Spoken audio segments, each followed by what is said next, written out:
আসসালামু আলাইকুম বন্ধুরা, আশা করছি আপনারা সকলে ভালো আছেন আর আল্লাহর অসীম রহমতে আমরাও খুব ভালো আছি। তো আজকে আমি বানিয়েছি মটরশুঁটির পরোটা রেসিপি।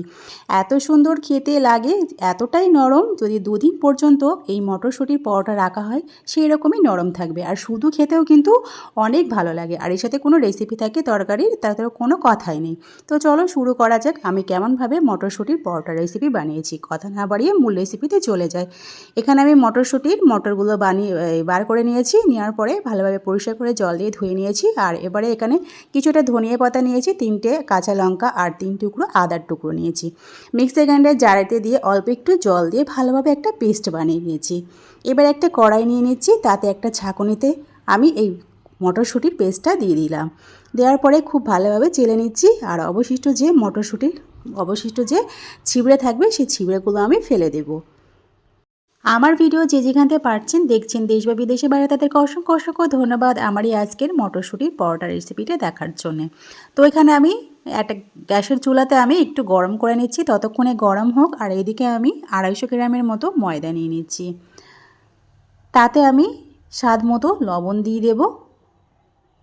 দেওয়ার পরে খুব ভালোভাবে হাত দিয়ে আমি মিক্সড করে নিচ্ছি লবণ আর ময়দা। আর এদিকে দেখতে পাচ্ছেন মটরশুঁটির পেস্টটা একদম ভালোভাবে ফুটে গেছে, গরম হয়ে গেছে। আর এবারে মটরশুঁটির পেস্টটা দিয়ে দিচ্ছি। প্রয়োজনে যদি জল লাগে তাহলে কিন্তু গরম জল ব্যবহার করবেন বন্ধুরা, একদম কিন্তু নর্মাল জল ব্যবহার করবে না, তাহলে কিন্তু নরম হবে না। তো এক্ষেত্রে আমার কিন্তু কোনো জল লাগেনি, আমি এই পেস্টটা দিয়েই আমার ডোটা ভালোভাবে মাখানো হয়ে গেছে। আর যদি আপনাদের লাগে তাহলে বলেই দিলাম একটু গরম জল দেবেন। তো ভালোভাবে এই মটরশুঁটির পেস্টটা দিয়ে ময়দার সঙ্গে খুব ভালোভাবে একটা নরম ডো বানিয়ে নেবো। আর এক্ষেত্রে কিন্তু ডোটা কিন্তু খুব নরম করতে হবে, তাহলে কিন্তু পরোটাগুলো সবই কিন্তু নরম থাকবে। খুব ভালোভাবে মেখে নিয়েছি 10 মিনিটের মতো। তারপরে ওপর থেকে একটু 1 চামচের মতো রিফাইন তেল দেওয়ার পরে আরও 5 মিনিটের মতো ভালোভাবে আমি মেখে নিয়েছি। এবার আমি ঢাকনা চাপা দিয়ে 30 মিনিটের জন্যে আমি রেস্টে রেখে দিয়েছি। 30 মিনিট পর ফিরে এলাম বন্ধুরা। আবারও 2 থেকে 3 মিনিটের মতো একটু ভালোভাবে মেখে নিচ্ছি। তো এখানে মাখা হয়ে গেছে। এবার আমি লেই কেটে নিচ্ছি ছোট ছোট করে। তো এখানে আমার লেইগুলো সব কাটা হোক, ততক্ষণে আমি বন্ধুরা একটাই আপনাদের রিকোয়েস্ট, যারা আমার চ্যানেলে নতুন, তোমাদের যদি আজকের রেসিপিটা ভালো লেগে থাকে আর আমাকে যদি বন্ধু করতে চাও তাহলে প্লিজ সাবস্ক্রাইব করে পাশে থেকে যেতে পারেন। তো এদিকে আমি বেলে নেব। তবে আমি আজকে এই মটরশুঁটির পরোটাগুলো লাচ্ছা পরোটাভাবে বানাবো। আপনারা চাইলে কিন্তু এমনি পরোটার মতো রুটির মতো করে বেলে নিয়েও করতে পারেন, তো কোনো সমস্যা নেই, খেতে কিন্তু একই টেস্ট থাকবে। তো প্রথমে আমি তেল দিয়ে আমি পুরো একদম লম্বালম্বিভাবে একদম পাতলা আমি রুটির মতো করে বেলে নিয়েছি। এবার পিৎজা কাটার দিয়ে আমি ছোট ছোট সরু সরুগুলো দেখতে পাচ্ছেন কেটে নিচ্ছি, আপনারা দেখলেই বুঝতে পারবেন। আর আপনাদের কাছে যদি পিৎজা কাটার যদি না থাকে তাহলে ছুরির সাহায্যে এইভাবে একদম গায়ে এইভাবে একদম কেটে নেবেন। আর হাত দিয়ে দেখতেই পাচ্ছেন কেমনভাবে আমি বানাচ্ছি, তো দেখলেই বুঝতে পারবেন, এটা কোনো নতুন করে আর বলার কিছু নেই। ভাঁজটা দেখতে পাচ্ছেন কতগুলো হয়েছে। এবার আমি গোল গোল করে নিয়ে নিচ্ছি। দেখেন বন্ধুরা কত সুন্দর হয়েছে ভাঁজগুলো। এইভাবে বাকি সেম প্রসেসে সবগুলোই বানিয়ে নিচ্ছি। তো সবগুলো বানানো হয়ে গেছে। এবার আমি উপর থেকে একটু রিফাইন তেল ব্রাশ করে আমি 10 মিনিটের জন্য রেস্টে রেখে দিচ্ছি। আমার হাতে যেহেতু সময় ছিল তাই জন্য আমি 10 মিনিট রেখে দিয়েছি।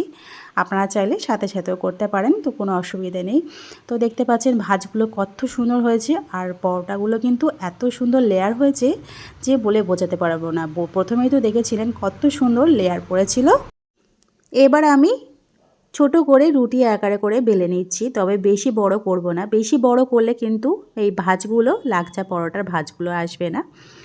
আর একটু মোটা করে আমি বেলে নিচ্ছি।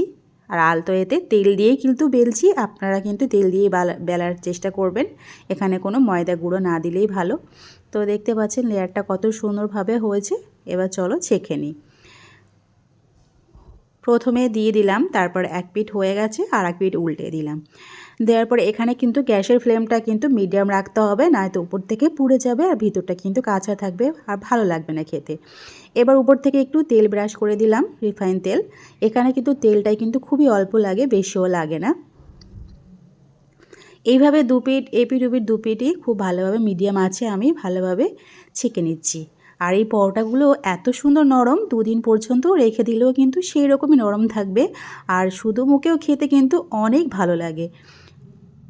আর এইভাবে উল্টে পাল্টে আমি ভেজে নিয়েছি পরোটাগুলো। সব পরোটাগুলো ভাজা হয়ে গেছে আর ভাজগুলো খুব সুন্দর হয়েছিল। আর একটা পরোটা কিভাবে আপনারা ভাজটা করবেন দেখলেই বুঝতে পারছেন। চারিদিকটা আমি এইভাবে হাতের সাহায্যে এইভাবে আমি করছি, চেপে চেপে দেখতে পাচ্ছেন লেয়ারগুলো একদম পড়ে গেছে। এইভাবে আপনারা সবকটাই এইভাবেই বানিয়ে নেবেন।